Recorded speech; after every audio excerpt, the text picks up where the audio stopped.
Oke guys, halo teman-teman. Jadi di sini saya ada tugas membuat video tentang tata nama senyawa reaksi kimia. Jadi sebelum ke videonya, perkenalkan, nama saya Firhot Senturi dari jurusan Teknik Mesin. Tanpa lama kita langsung ke video yang pertama.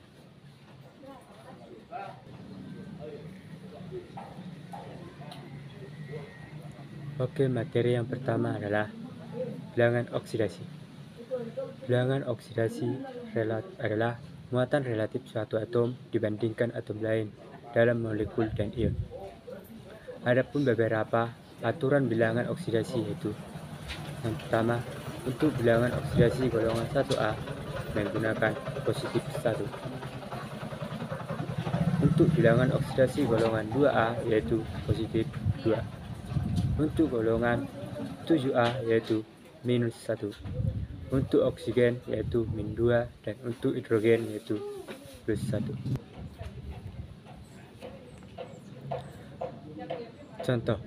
Contoh yang pertama yaitu K2MnO4, yang dimana K2 adalah golongan 1A yaitu plus 1, Mn adalah golongan 7B yaitu plus 6, dan O4 adalah golongan 6A yaitu min 2. Jadi dimana hasilnya K2MnO4 adalah min 2 tambah 6 kurang 8 sama dengan 0, yang disebut dengan bilangan oksidasi netral.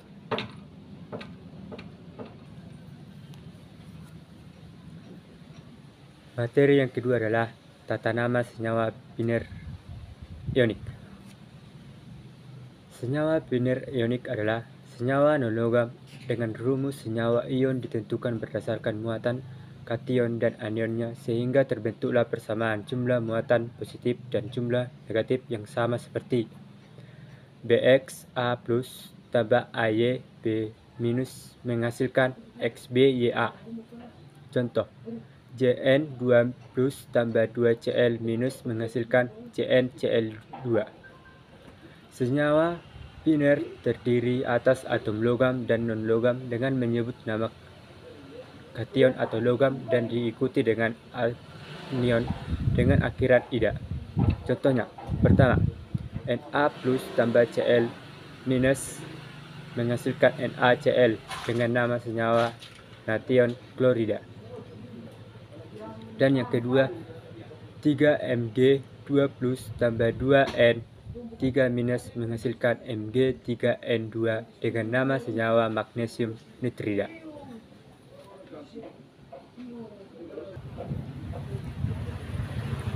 Senyawa ini merupakan hasil gabungan ion positif kation dan ion negatif anion.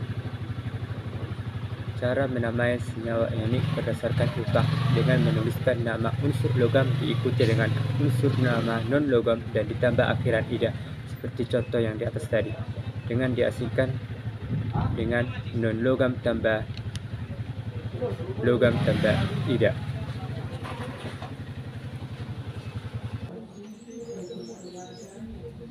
Materi yang ketiga adalah tata nama senyawa biner kovalen. Senyawa biner kovalen adalah senyawa yang terdiri dari dua unsur non-logam. Persamaan senyawa biner kovalen sedikit berbeda dengan senyawa biner ionik. Adapun aturan tata nama senyawa kovalen yaitu atom yang di depan disebut sesuai dengan nama unsurnya, diikuti dengan nama unsur berikutnya dan diberi akhiran ida. Di sini bisa menggunakan awalan yang menunjukkan relatif setiap jenis atom. Contoh awalan yang digunakan: mono artinya 1, di artinya 2, tri artinya 3, tetra artinya 4, penta artinya 5, hekta artinya 6, dan lain sebagainya. Contoh yang pertama, CO yang disebut dengan karbon monoksida, yang dimana tidak ada tertulis angka pada unsur, yang termasuk pada penulisan angka indeks 1 tidak dipakai pada nama depan dan belakang. Berbeda dengan contoh yang kedua, yang CO2 karbon dioksida yang memiliki angka 2.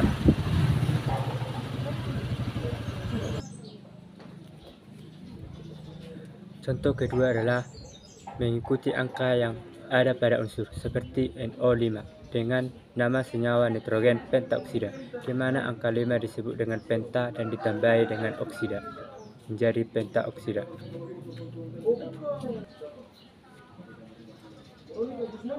Yang keempat, tata nama senyawa asam. Senyawa asam merupakan suatu senyawa yang jika dilarutkan dalam air akan menghasilkan ion H+ dan mempunyai rasa asam.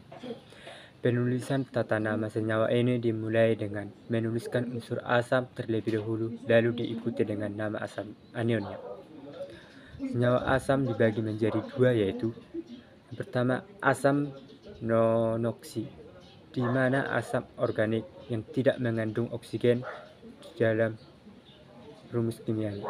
Aturan nama senyawa asam roksi yaitu memberi awalan asam, hidro, dan diakhiri dengan ida, diikuti nama pasangannya. Contoh: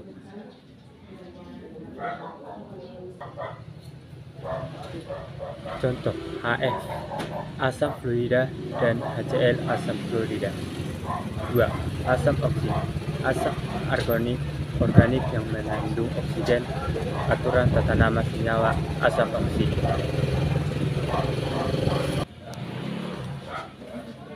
Yang kedua adalah asam oksi. Asam oksi adalah asam anorganik yang mengandung oksigen. Aturan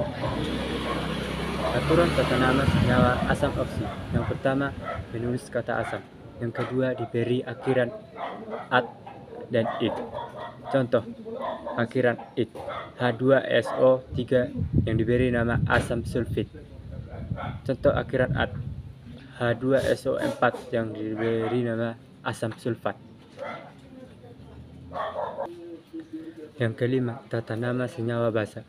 Senyawa basa adalah senyawa ion yang terdiri dari kation logam dan anion OH+. Tata nama senyawa basa dibagi dua, yaitu yang pertama, basa dari logam dengan bilangan oksidasi tunggal. Aturan dalam penamaannya adalah logam tambah hidrosida. Contoh: NaOH adalah natrium hidrosida yang namanya ion logam natrium Na+. Yang kedua, KOH yang namanya kalium hidrosida yang disebut ion logam kalium K+. Yang kedua, basa dari logam yang dengan bilangan oksidasi lebih dari 1. Aturan dalam penamaannya adalah logam tambah biloks tambah hidrosida. Contoh: CaOH sama dengan tembaga 1 hidrosida. CaOH2 adalah tembaga 2 hidrosida. Contoh soal: FeOH2 menghasilkan Fe2 plus tambah 2 OH minus dengan nama senyawa besi 2 hidrosida. Yang keenam, tata nama garam. Garam adalah senyawa yang dihasilkan oleh reaksi penetralan asam dan basa. Jenis-jenis senyawa garam. Yang pertama, senyawa mudah larut. Apabila garam bereaksi dengan air akan terdisosiasi menjadi ion-ionnya. Contohnya, NaCl natrium klorida, KCl kalium klorida, Na2SO4 natrium sulfat. Yang kedua, garam sukar larut. Garam sukar larut apabila garam tidak bereaksi sama sekali dengan air. Contoh: perak klorida AgCl dan perak nitrat AgNO3. Sekian dari video yang saya sampaikan. Saya ucapkan terima kasih. Jangan lupa like, komen.